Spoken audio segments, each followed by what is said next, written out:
Thank you and welcome to my show, Investigate with Me, and I will be your host, Mimi. Today we will be covering Mark Essex, the American mass murderer who killed about 9 people, including 5 police officers and wounded 13 in the New Orleans on December 31st, 1972, as well as January 7, 1973. A little bit of background about Mark Essex. Sorry. Mark James Robert Essex was born in Emporia, Kansas. After graduating from Emporia Senior High School in 1967, Essex attended Emporia State University, where he dropped out only after one semester. He joined the United States Navy as a dental technician in 1969, stationed in San Diego, California, where he claimed he was actually subjected to 2 years of racial abuse. He went on an absent without leave from October 19 until November 16, 1970. He was given a general discharge on February 10, 1971, due to character and behavior disorder. After his discharge, he actually became involved with black radicals in San Francisco, California, and then later joined the New York Black Panther. Now, on New Year's Eve 1972, at the age of 23 and living in New Orleans, Essex began targeting police officers on New Year's Eve 1972. This is where Mark proceeded to park his car and went down Perdido Street, a block away from New Orleans Police Department. This is where he actually hid in a parking lot across from a busy central lockup and used a 5-shot Ruger, I can't even pronounce that. He used a 5-shot model 44 caliber semi-automatic to kill one of the candidate, Alfred Harrell, age 19. Lieutenant Horace Perez was also wounded in the attack. However, Harrell was black.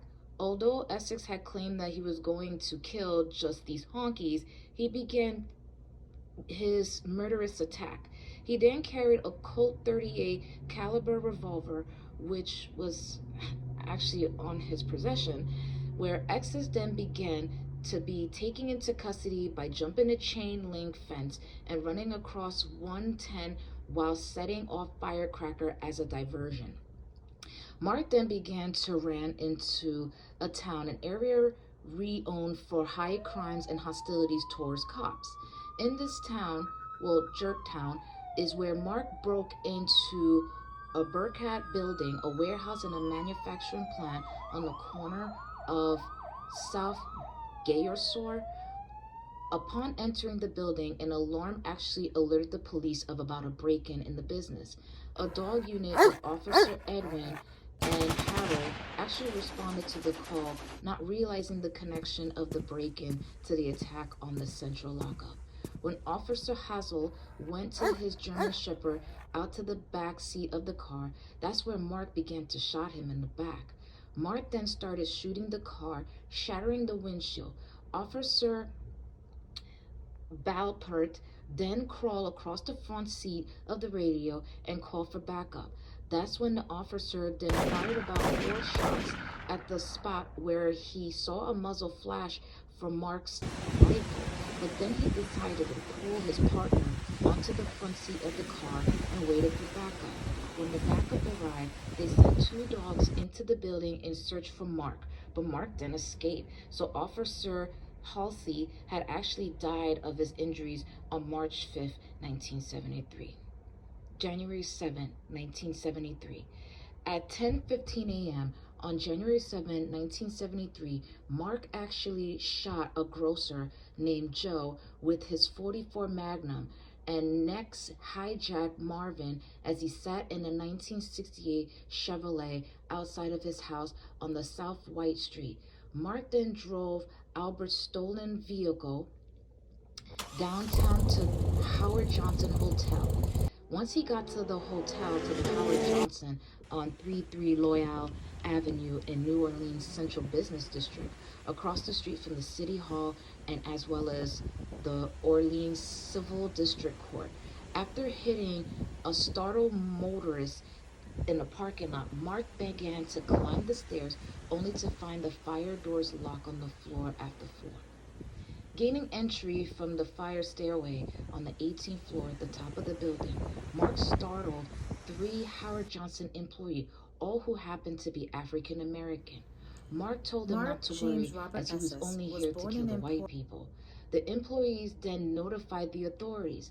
In the hallway in front of the room in 1829 is where Mark finds 27-year-old vacationing Dr. Robert Siegel and his wife Betty, a couple from Virginia enjoying their honeymoon. After a struggle with Dr. Siegel, that's when Mark shot him in the chest and then shot Betty in the back of the head, after Betty had begged for Mark not to kill her husband.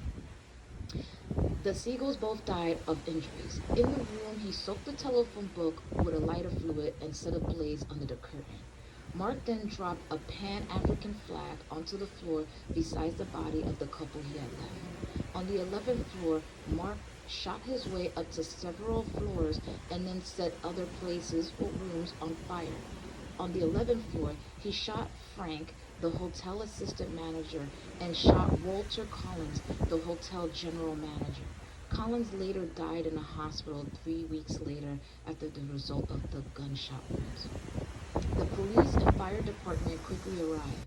Two officers tried to use a fire truck ladder to then enter the building, but only was shot by Mark. A few minutes later, Mark then shot and killed the New Orleans police officers Philip and Paul from his perch on the 18th floor. Photographer G.E. Arnold actually took photos as Coleman died in the head wound in the Duncan Plaza. Arnold was also captured and shot and wounded by the 8th District police officer, Ken, who then shot in the shoulder, leaning against a tree as another officer, Dave, was trying to stop the bleeding. All in the while, other officers and bystanders had actually took cover. While trying to rescue the trapped deputy, Superintendent Lewis was then shot in the spine by Mark. Lieutenant Lewis, a medical student, actually walked into an open field to carry his officer out of the line of fire to then return to class. Seeing the story on TV, Lieutenant Chuck, the United States Navy Corps, offered to use of the CH-46 military helicopter to assist the police officer. The helicopter was loaded with armed men and a dispatch by the hotel. By the time Mark had retreated up to the roof of the building, where he and the helicopter exchanged many rounds over many hours, as nightfall came, Mark managed to hold himself up to a cubicle where he would protect himself from the southeast side of the roof. As he stepped outside again in open fire of the helicopter after hitting the helicopter's transmission, Mark was actually shot from a police sharpshooter on the rooftop, as well as the automatic weapons aboard the helicopter. Autopsies actually revealed, which is kind of a tragedy in itself, he was shot 200 gunshot wounds. Beyond the attack, the television station WWL received a handwritten note from Mark where it read, "Africa greets you. On December 31st, 1972, approximately 11 p.m., the downtown New Orleans Police Department will be attacked. Reasons? Many, but the death of two innocent brothers will be avenged by many others. P.S. Tell the pig the felony action and squad ain't shit. Matha." The aftermath. After the smoke had cleared, and a tally revealed that Mark had actually shot 19 people, including 10 police officers. New Orleans police later then entered the residence of Mark address and found the apartment completely covered from the floor to the ceiling of anti-white graffiti. Essex was then buried in a plot 47-4-1 with a headstone in Maple Memorial Cemetery in Poirier, Kansas. I would like to thank you for attending my show, but before we continue, please tell me, what do you actually think? This is my first screening, so please, I do apologize for that, but I had to cover the story because I thought it was fascinating. We also have to take into consideration during the 1970s, we shouldn't excuse what Mark actually did was completely unethical, but some people may see that to be justifiable. And I want to know from the audience, what do you think about the crime that Mark Essex actually committed? And along with that, did you find that having him to be shot 200 times might actually be justifiable as well? So if you do like, please subscribe, share, and like this video and leave any comments below. And thank you for watching Investigate with me, Mimi.